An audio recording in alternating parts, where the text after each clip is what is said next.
आगामी लोकसभा चुनाव को लेकर तमाम राजनीतिक दल अपनी रणनीति तैयार करने में जुट गए हैं। इंडिया गठबंधन की अगली जो बैठक होनी है उसकी तारीख का ऐलान भी कर दिया गया है। हमारे साथ आम आदमी पार्टी के नेता संदीप पाठक हैं, जो कि सांसद भी हैं आम आदमी पार्टी के। आपसे ये जानना चाहेंगे कि अब इंडिया गठबंधन की बैठक में एजेंडा क्या रहेगा, खासतौर से आम आदमी पार्टी की भूमिका क्या रहेगी। देखिए, अगली जो बैठक होने वाली है उस पे सारे घटक दल शामिल होने की बात कर रहे हैं। तो मीटिंग में मुझे लगता है कि आगे का अब जो लोकसभा बहुत नज़दीक आते जा रहा है, तो सारे एजेंडा को एक एक करके उस पर डिस्कशन होगी। और मुझे पूरा भरोसा है कि इंडिया अलायंस अभी स्ट्रांग है और पूरी ताकत से अगला चुनाव लड़ेगी। इश्यूज और एजेंडा तो आने वाली मीटिंग में ही पता चलेगा। लेकिन जाहिर है कि संजय सिंह इससे पहले बैठक में शामिल हुए थे और उनकी काफी अहम भूमिका थी, कैंपेन कमेटी में भी वो थे। उनकी जगह अब कौन आम आदमी पार्टी में जिम्मेदारी दल हैं, उनके साथ कोऑर्डिनेशन करने में भी वो अहम भूमिका निभाते थे। तो आपके सामने ये चुनौती है या फिर आसानी से आप इसमें रास्ता निकाल लेंगे। देखिए, निश्चित रूप से संजय सिंह जी की अनुपस्थिति तो सभी को खलेगी। वो एक बहुत महत्वपूर्ण सदस्य थे पार्टी के भी, और इंडिया अलायंस में भी काफ़ी एक्टिव रोल कर रहे थे। बट उनके साथ साथ राघव चड्ढा जी भी लगे हुए थे। तो बाकी के जो कामकाज है वो राघव चड्ढा जी कंटिन्यू करेंगे, जहां तक मैं समझ रहा हूँ। पार्टी आधिकारिक तौर पर अगर इस पे कुछ कमेंट करना होगा तो आने वाले समय पे बताएगी। साथ ही किस तरह से आप आने वाले दिनों में इंडिया गठबंधन की भूमिका को देख रहे हैं। क्या वक्त कम है, क्या आपको लगता है कि सीट शेयरिंग को लेकर अब बातचीत हो जानी चाहिए, या आप मान के चल रहे हैं कि काफी देरी हो चुकी है और वक्त कम बचा है, ऐसे में रणनीति बनाने में दिक्कत आएगी। मुझे लगता है अभी भी समय है। अगर रणनीति बनाई जाए और एक साथ मिलकर काम किया जाए तो सफिशिएंट समय है। और मुझे पूरा भरोसा है कि इंडिया गठबंधन में जो भी लीड कर रहे हैं, जो कुछ भी चल रहा है, वो अवेयर हैं कि कितना समय बचा हुआ है। और रणनीति बहुत जल्दी आपको दिखने लगेगी और मुझे लगता है कि अच्छा ही होगा। तो आप कुछ मांग लेकर भी जाएंगे क्या इस इंडिया गठबंधन की बैठक में, कि आम आदमी पार्टी की ये मांग है, इस पर भी कहीं ना कहीं आम सहमति बने। क्योंकि बाकी दलों के अक्सर ये सवाल आते हैं कि देरी हो रही है। ममता बनर्जी नाराजगी जाहिर कर रही थी कि टाइम कम है, अगर आप बता देंगे कि सीट पर गठबंधन होना है तो हम प्रचार की शुरुआत कर देंगे। ये निश्चित रूप से, जैसे जो भी सीरियस हैं इस अलायंस को लेके, वो कहेंगे कि समय कम है। और वो बड़ी ऑब्वियस सी बात है। पर अगर अभी भी समय है, अगर अच्छे से एकजुट होकर काम करे तो बहुत अच्छा किया जा सकता है।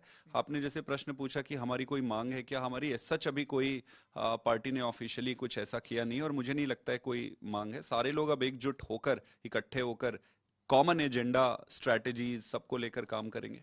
19 दिसंबर को ये बैठक होनी है, आप शामिल हो रहे हैं इसमें, कोई कंफ्यूजन नहीं है। मुझे लगता है आम आदमी पार्टी ने आधिकारिक तौर पर अभी कोई इस पे वो नहीं किया है, बट बड़ा ऑब्वियस है कि शामिल होंगे और अच्छे से शामिल होंगे। मेरा अंतिम सवाल आपसे है कि पिछले दिनों आपसे बात भी हुई थी उस मुद्दे पे। पंजाब में वहां के पार्टी नेता क्या कह रहे हैं, भगवंत मान खुद भी क्या कह रहे हैं लोकसभा चुनाव लड़ने को लेकर। दिल्ली में जो तनातनी थी, चाहे वो कांग्रेस के नेताओं के बयान हो या आम आदमी पार्टी के बयान हो, आपको लगता है कि इससे क्या टकराव की शुरुआत होगी, या लगता है कि बैठ के आप रास्ता निकाल लेंगे? क्योंकि पंजाब में आपकी सरकार है, दिल्ली में आपकी सरकार है, यहाँ क्या गठबंधन होना पॉसिबल है? मुझे नहीं लगता है कि कोई टकराव है। और पंजाब से अगर जो भी कमेंट आए हैं तो वो उनकी पार्टी को कॉग्निजेंस लेना है। हमारी तरफ से हम एक मैच्योर्ड अलायंस पार्टनर हैं। कोई भी ऐसा बयान या कोई कुछ भी उस पर टिप्पणी करना ठीक नहीं है। इम्पॉर्टेंट आज देश के लिए ये है कि एक ऑल्टरनेट बने। नरेंद्र मोदी जी की जो सरकार है, भाजपा की सरकार है, कि उसका ऑल्टरनेट खड़ा करना है। और ये इसके लिए सभी को जिम्मेदारी पूर्वक काम करना चाहिए। और मुझे जो लग रहा है कि सारे सेंसिटिव हैं इस मैटर को लेकर, तो अच्छा होगा। तो एक बीजेपी के खिलाफ माहौल तैयार करने की कहीं ना कहीं कोशिश रहेगी क्या इस गठबंधन की? देखिए, दो चीजें होती है। जब भी आप किसी के खिलाफ अपने आप को खड़ा करते हो तो वो जनता उसको कैसे लेगी वो नहीं पता। लेकिन आप एक स्पेसिफिक मुद्दे को लेकर जब आप जनता के पास जाते हैं, और अलायंस का मतलब एक यूनिफाइड पावर है, तो एक जब शक्तिशाली तरीके से उचित मुद्दों को लेकर आप जनता के पास जाते हैं, तो फिर कोई भी आपके सामने रहे, ऑपोजिशन रहे, उसको आप वही निपट मैं आपसे सकते हैं। जानना चाहता, एक आध मुद्दा अगर आप बताना चाहें कि देश जनता समझ में सके। बेरोजगारी सबसे बड़ी एक मुद्दा है। आप देख सकते हैं, कोई भी राजनीतिक दल जो संवेदनशील है और देश के प्रति उनको भावना रखते हैं, बेरोजगारी का मुद्दा जिस दर से हर राज्य में बढ़ रहा है, ये खतरनाक स्थिति आ सकती है। इसके अलावा आप जितने जांच एजेंसीज हैं, व्यवस्थाएं हैं, सिस्टम्स हैं, जिस तरीके से एक एक करके इसको ब्रेक डाउन हो रहा है, मुझे लगता है कि ये डेमोक्रेसी के लिए काफी डेंजरस है।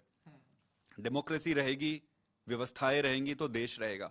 तो इनको बचाना बहुत जरूरी है। आज सभी राजनीतिक दलों के अपने पर्सनल इंटरेस्ट हो सकते हैं थोड़े अलग हो, अपने इंटरेस्ट को छोड़कर देश का इंटरेस्ट ज्यादा इंपॉर्टेंट है।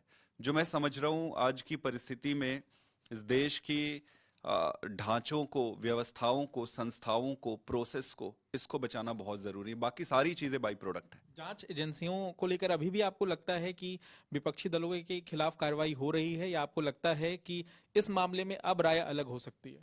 नहीं, आप एक एक करके आप स्टेप्स दे सकते हैं। संजय सिंह जी की अभी भी चली रही है, उनको कोई लेना देना नहीं है इस मैटर से, एसोसिएशन भी नहीं है, किसी भी तरीके से प्रत्यक्ष अप्रत्यक्ष जुड़ाव नहीं है, फिर भी उनको गिरफ्तार करके रखे हुए हैं। मोटा मोटे आप ये, जैसे अभी महुआ मोइत्रा जी को सदन से हटा दिया गया, मेरा ये मानना है कि भारतीय जनता पार्टी का स्ट्रेंथ आज के दिन पर यही रह गया है, एजेंसीज का उपयोग करना। और ये जनता देख रही है इसको, जनता सही टाइम पे इसको रिस्पॉन्ड करेगी, और सारे ऑपोजिशंस की ये जिम्मेदारी बनती है कि इस मुद्दे को बड़े स्ट्रांग तरीके से जनता के सामने लेकर आए। बहुत बहुत धन्यवाद। Thank you. जाहिर है कि इंडिया गठबंधन को लेकर आम आदमी पार्टी सकारात्मक नजर आ रही है। देखना होगा कि उनके एजेंडे में क्या कुछ है। सीट शेयरिंग को लेकर भी आम आदमी पार्टी का क्या फॉर्मूला रहेगा, यह भी देखना होगा। कैमरामैन सचिन के साथ पंकज जैन, दिल्ली।